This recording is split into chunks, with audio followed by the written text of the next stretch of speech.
Welcome to Kalaimani kitchen Vellur. இன்றைக்கி நான் எறா பிரியாணி தான் செய்ய போகிறோம். ஏற்கனவே நம்ம சேனலில் மட்டன் பிரியாணி, சிக்கன் பிரியாணி எல்லாம் போட்டுக்கிறோம். இந்த எறா பிரியாணி வந்து நிறைய குக் பண்ணிட்டாங்கன்னா அது ரப்பர் மாரி ஆகிடும். அந்த மாதிரி இல்லாமல் ஜூஸியாக ரப்பர் மாரி இல்லாமல் சாஃப்டாக இருக்கிற மாதிரி தான் நான் செஞ்சு காட்ட போகிறேன். அதுக்கு எறா வந்து ஒரு 1/4 கிலோ சுத்தம் பண்ணி எடுத்துருக்குது. மஞ்சள் போட்டு நல்லா கழுவிட்டு இதில் மிளகாத்தூள், மஞ்சத்தூள், உப்பு போட்டு நல்லா பெசரி ஒரு 1/2 மணி நேரம் ஊற வச்சுக்கிது. அதுதான் மசாலா ஏறும். இப்போ நம்ம இது எண்ணெய் ஊற்றி இப்போ வறுத்து எடுக்க போகிறோம். அதுக்கு அடுப்பு பற்ற வச்சு பானல் வச்சுருக்குது. அதில் ஒரு 50 மில்லி எண்ணெய் மாரி ஊற்றிக்கலாம். சன்ஃப்ளவர் ரீஃபைண்ட் ஆயில் தான் சேர்த்துருக்குது. எண்ணெய் சூடு ஏறிடுச்சு. இப்போ நம்ம கொஞ்சம் கொஞ்சமாக போட்டு வறுத்து எடுத்துக்கலாம். ரொம்ப முருகுலெல்லாம் வறுக்க தேவையில்ல, சும்மா லேசாக வறுபட்டால் போதும். இந்த பாதி வறுபட்டோன்னா போதும், ரொம்ப முருகுலாலாம் தேவையில்லை. கொஞ்சம் சாஃப்டாகும் போதே எடுத்துடலாம். எறாவை எண்ணெயில் ஃப்ரை பண்ணி எடுத்து வச்சிட்டோம். இப்போ நம்ம அரிசி வந்து அதுக்கு ஒரு 1/2 மணி நேரம் ஊறணும். அதுக்காக இந்த பாஸ்மதி அரிசி வந்து 2 டம்ளர் மாதிரி எடுத்துருக்குது. இந்த டம்ளரில் 2 டம்ளரு. 1/2 மணி நேரம் ஊறணுன்றதுனால நான் தண்ணியில் கொட்டி ஊற வச்சுட்டேன். நல்லா கழுவிட்டு ஊறினா தான் நல்லா உடையாமல் வரும், நல்லா சாஃப்டாகவும் இருக்கும். அதுக்காக 1/2 மணி நேரம் ஊறுற மாதிரி கழுவிட்டு ஊற வச்சுக்கிறேன். இப்போ அடுத்து நம்ம பிரியாணி செய்ய ஆரம்பிக்கலாம். இப்போ அடுப்பத்தை வச்சு குக்கர் வச்சுக்கிறோம். இதில் தான் நம்ம செய்ய போகிறோம். இப்போ இதுக்கு ஒரு 2 ஸ்பூன் நெய் மாரி சேர்த்துக்கலாம். அதிலே நம்ம எறா வறுத்தோம்ல, அந்த எண்ணெயை இதுக்கு சேர்த்துக்கலாம். இது அந்த மசாலாலாம் இதில் இறங்கியிருக்கும், ஜூஸியாக இருக்கும். அதனால் இதையே சேர்த்துக்கலாம். எண்ணெய் சூடு ஏறிடுச்சு. இப்போ இந்த பிரியாணி இலை ஒன்று சின்னதாக ஒன்று போட்டுக்கலாம். அதேமாரி இந்த ஸ்டார் அனானஸு ஒரே ஒரு பூவு, ஒரு துண்டு பட்டை, 4 லவங்கம், 4 ஏலக்காய், இது கல்பாசி ஒரே ஒரு சின்ன துண்டு. இது போட்டால் தான் ஃப்ளேவர் நல்லாயிருக்கும். இது பிரியாணிக்கு சாதாரண பிரியாணிக்கு போடுறதில்ல, ஆனால் எறாவுக்கு இது சோம்பு போட்டால் தான் அந்த ஸ்மெல் இல்லாமல் இருக்கும். அதனால் சோம்பு ஒரு ஸ்பூன் போட்டுக்கணும். இது நல்லா பொரிஞ்சு வந்ததும் நம்ம வெங்காயம் வந்து 2 வெட்டி வச்சுருக்கிறோம். நீல வாக்கில் மெல்லிசாக வெட்டி வச்சுக்கிறோம், அது சேர்த்துக்கலாம். வெங்காயம் பாருங்கள் நல்லா வதங்கி வந்துடுச்சு. இப்போ தக்காளி 2 எடுத்துருக்குது, நீல வாக்கில் கட் பண்ணி வச்சுக்குது, அதை இதில் சேர்த்துடலாம்.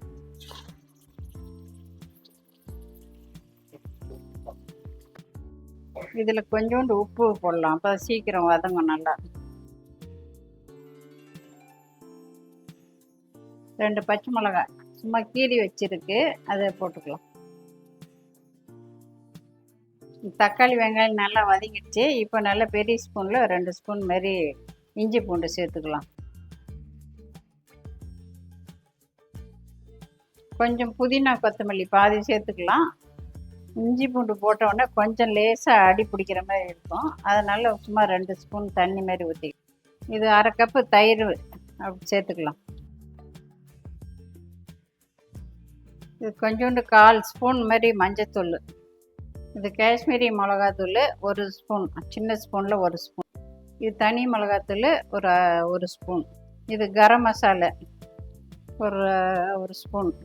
இது மசாலாலாம் சேர்ந்து நல்லா வதங்கிடுச்சு. இப்போ அது கூட நம்ம இன்னொரு 1/4 கிலோ எறா, சுத்தம் பண்ண 1/4 கிலோ எறா எடுத்து வச்சுருக்குது, அதை இப்போ இதில் சேர்த்துக்கலாம். முன்ன 1/4 கிலோ மசால் போட்டு வச்சோம். இப்போ அது மசால் போடாத எறாவை இப்போ இதில் சேர்த்துக்கலாம்.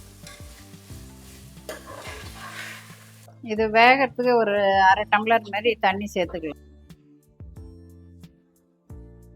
இது எறாவோட மசாலாவோட சேர்ந்து கொதிக்க ஆரம்பிச்சிருச்சு. இப்போ இதை நம்ம இறக்கி கீழே வச்சிடலாம். ஒரு பாத்திரம் வச்சு தண்ணி வச்சுக்கிறோம். இதில் வந்து அரிசி போட்டு 1/2 பாயிலாக வேக வச்சு அப்புறமா இந்த பிரியாணியில் சேர்த்தணும். அதனால் இப்போ அந்த அரிசி போட்டுடலாம். இப்போ அரிசி போட்டோம். இதில் வந்து இந்த ஸ்பைசி வாசனை வர்றதுக்காக ஒரு பிரியாணி இலை ஒன்று, ஒரு அனானஸ் பூ ஒன்று, ஒரே ஒரு சின்ன துண்டு பட்டை, 2 ஏலக்காய், 2 லவங்கம், அதோட கூட கொஞ்சம் கல் உப்பு. அப்போ தான் அரிசியில் கொஞ்சம் உப்பு ஏறும், அதுக்காக கொஞ்சம் உப்பு. 1 ஸ்பூன் எண்ணெய் மாரி, எண்ணெய் ஊற்றினா தான் அரிசி வந்து உதிரி உதிரியாக வரும். அதுக்காக இது கொஞ்சம் அரிசி எண்ணெய் ஊற்றிடுறோம். ஒரு பாதி வெந்த பின்னால் வடிச்சிட்டு அந்த பிரியாணி இதில் சேர்த்துடலாம். இது நல்லா கொதிக்க ஆரம்பிச்சிருச்சு. இந்த ஸ்டேஜில் புதினாவும் கொஞ்சம் கொத்தமல்லியும் இதில் சேர்த்துடலாம். இது நல்லா கொதி வர ஆரம்பிச்சிச்சு. இன்னும் ஒரு 5 நிமிஷம் இருந்தால் ஆஃப் பண்ணிவிட்டு வடிகட்டி சாதத்தை எடுத்துடலாம். அரிசி ஒரு 70% வெந்துருச்சு. இப்போ ஆஃப் பண்ணிடலாம். ஆஃப் பண்ணிட்டு கீழே இறக்கி வச்சிடலாம். இது இறா வந்து அடுப்பில் வச்சுருக்குது. இப்போ நம்ம அரிசி போடுறதுக்கு முன்ன லெமன் ஒரு அரை பழம் எடுத்துக்குது, அது ஜூஸ் புழிஞ்சிக்கலாம். அது அரிசியில் கொஞ்சம் உப்பு போட்டுக்கிறோம். அது இப்போ எல்லா பிரியாணிக்கும் சேர்ந்தாப்புல ஒரு ஸ்பூன் மாதிரி சேர்த்துக்கலாம் உப்பு. அவ்வளோதான், எல்லாம் சேர்ந்து வந்துடுச்சு. இப்போ நம்ம அரிசி வேக வச்ச அரிசியே இதில் சேர்த்துடலாம். இப்போ வெந்த அரிசியெல்லாம் இதில் சேர்த்துடுச்சு. அது நல்லா நிறவி விட்டுருச்சு. எல்லாம் ஈவனாக எல்லாத்தையும் நிறவி விட்டுட்டு இப்போ இது மேலே வருத்தம் இல்லை இறா, அதை வந்து மேலே தூவிடலாம். இது மேலே ஒரு ஸ்பூன் நெய் ஊற்றிட்டோம். ஊற்றிட்டு மூடி வச்சிடலாம். 10 நிமிஷம் ஆயிடுச்சு. இப்போ இதை இறக்கி வச்சுட்டு தோசை தவா வந்து வச்சு தம் போட்டுடலாம். இப்போ தோசை தவா மேலே வச்சுருக்கு. ஒரு 5 நிமிஷம் கழித்து ஆஃப் பண்ணிவிட்டு கீழே இறக்கிடலாம். எறா பிரியாணி சூப்பராக ரெடி ஆகிடுச்சு.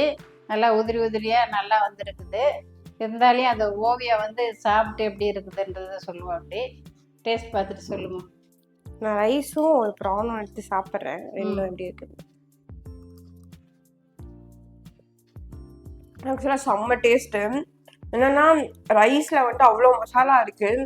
அந்த மசாலா அந்த காரம் எல்லாம் சேர்த்து சூப்பராக இருக்குது. அண்ட் ப்ரான் வந்துட்டு யூஸ்வலாக நம்ம வெளியெல்லாம் போகும்போது கொஞ்சம் ரப்பரி ஆயிடும், ஹார்டாக இருக்கும். பட் இந்த ப்ரான் செம்ம சாஃப்டாக வெந்திருக்கு.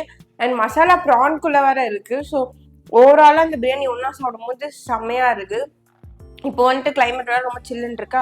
ஸோ இந்த மாதிரி ஒரு கிளைமேட்டில் வந்துட்டு இந்த மாதிரி சூடாக பிரியாணி சாப்பிட்டா சும்மாவே நல்லா இருக்கும். அதுவும் முழுமை செஞ்ச பிரியாணி சூப்பராக இருக்குது. அதேமாரி உங்களுக்கு பிடிச்சா இதேமாரி நீங்களும் செஞ்சு பாருங்கள். இதேமாரி இன்னொரு வீடியோவில் பார்க்கலாம். இந்த வீடியோ உங்களுக்கு பிடிச்சிருந்தா லைக் பண்ணுங்கள், ஷேர் பண்ணுங்கள். அண்ட் மறக்காமல் ஏதாவது டவுட் இருந்தால் கமெண்ட் பாக்ஸில் கமெண்ட் பண்ணுங்கள். அண்ட் இதே மாதிரி நிறைய வீடியோஸ்க்காக கலைமணி கிச்சன் சேனலை சப்ஸ்கிரைப் பண்ணுங்கள். பை.